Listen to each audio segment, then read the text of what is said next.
Radhe Krishna legal aid foundation के channel पे आप सबका बहुत बहुत स्वागत है। अभी एसएससी कांस्टेबल जीडी की वैकेंसीज निकली हैं जो 24/11/2023 जिसकी स्टार्टिंग डेट है, और जो लास्ट डेट है वो 31 दिसंबर 2023 है। जब से ये वैकेंसीज आई हैं तब से हमारे पास बहुत से बच्चों का फ़ोन आया और उन्होंने कहा कि जी वो एज बार्ड हो गए हैं और वो चाहते हैं इसको कोर्ट में केस फाइल करना हमारे थ्रू, और कुछ उनको एज में छूट मिल जाए। इससे रिलेटेड हमारे पास कुछ चैनल्स के भी फ़ोन आए जो कि आर्म फोर्सेस में बच्चों को डिफरेंट कोर्सेज करवाते हैं या उनकी डिफरेंट तरीके से हेल्प करते हैं। उसमें वो अमित जी फ्रॉम गायत्री चैनल और mister Arun from Arun career with Arun भी हमारे पास आए, उन्होंने बात किया। और एक दो बच्चे जो हैं जो प्रोमिनेंटली आनंद पाठक, वो भी हमारे से कॉन्स्टेंटली टच में थे और उन्होंने हमें कहा कि हम इससे रिलेटेड कोई केस फाइल करें। जो उन्होंने बेसिकली दो मुद्दे हमारे सामने उठाए। नंबर वन कि उनको बच्चों को किसी तरीके से 3 साल का एज रिलैक्सेशन इसमें मिल जाए, 3 का ना मिले, दो का मिल जाए, कोविड के ग्राउंड पे मिल जाए। दूसरा उन्होंने कहा कि इसमें जो कट ऑफ डेट है वो 1 जनवरी 2024 रखी हुई है, जो कि गलत है उनके अनुसार। और अमूमन जो डेट जो रखी जाती है जिस समय एडवर्टीज़मेंट निकलता है उसकी फर्स्ट, अगर सेकेंड हाफ में निकल रहा है तो 1 अगस्त उस साल की रखी जाती है। तो अगर दिसंबर में निकला है, नवंबर एंड में निकला है ये जो वैकेंसीज, तो 1 अगस्त 2023 इसमें कट ऑफ डेट होनी चाहिए। और इसकी वजह से बहुत से बच्चे जो हैं वो एज बार्ड हो रहे हैं।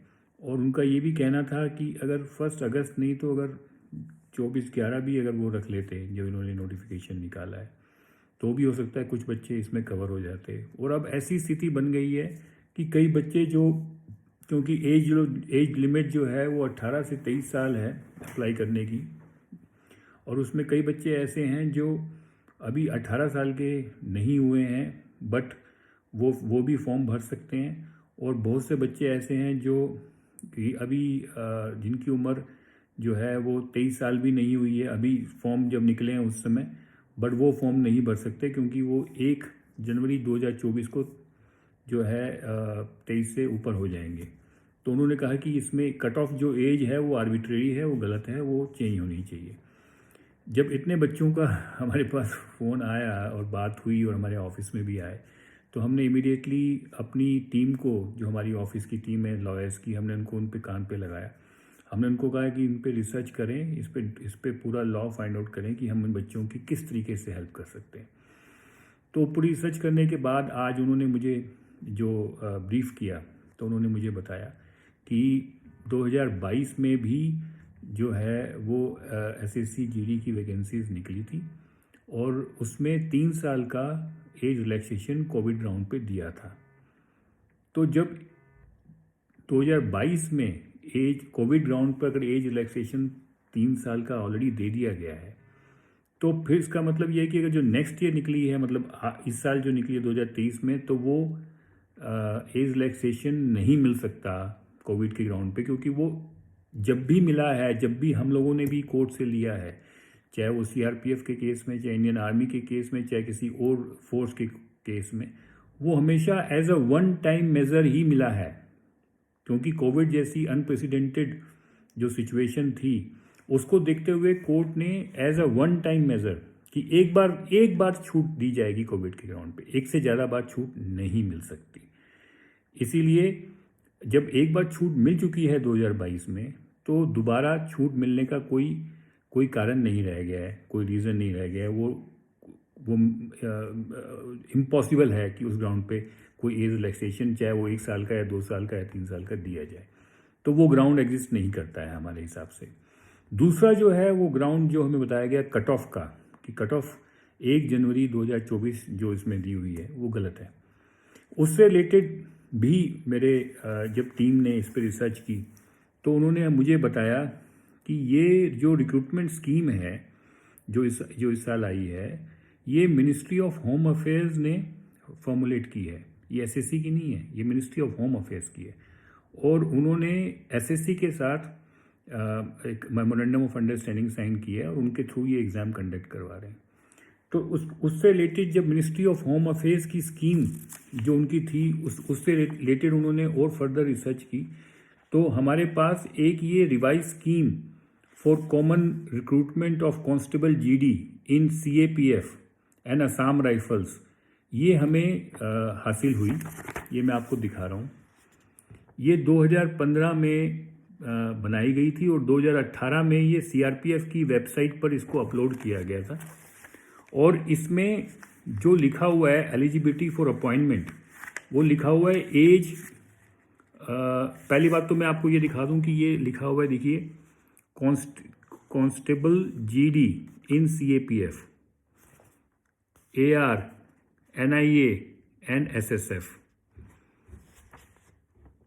और दूसरा मैं आपको ये दिखाना चाहूँगा, इसमें जो एज क्राइटेरिया दिया हुआ है वो आप देखेंगे 18 से 23 साल। और साथ में ये भी लिखा हुआ है, अगर इसको आप इसको पढ़ेंगे तो इसमें लिखा हुआ है the crucial date for determining the age limit will be 1 January if the written examination is held in first half of the year, and 1 August if the written examination is held in second half of the year, as per the instructions contained in DOPT OM number so and so dated 14/7/1988। तो ये एक DOPT का OM है, एक उनका office memorandum है। DOPT मतलब department of personal and training, जो ये सारे रूल्स बनाती है और एसएससी भी उसी के अंडर आती है। उन्होंने 1988 में एक रूल बनाया था जिसमें उन्होंने कहा था कि अगर साल के फर्स्ट हाफ में, मतलब जनवरी से जून के बीच में, अगर रिटन एग्ज़ाम, अगर आप वैकेंसी निकालते हैं उसका रिटन एग्ज़ाम आप करवा रहे हैं, तो 1 जनवरी उस साल की डेट आप रखेंगे as a cut off date as criteria के हिसाब से।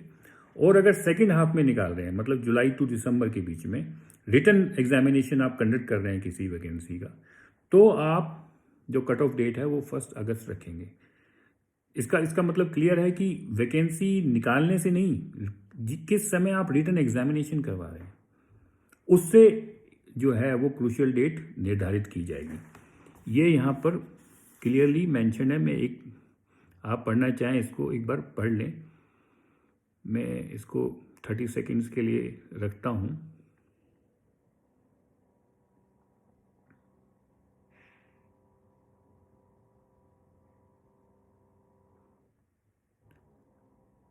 लेकिन हमने सिर्फ इसी के ऊपर विश्वास नहीं किया, जो इसमें एक DOPT का OM है 1988 का, हमने वो भी निकाला।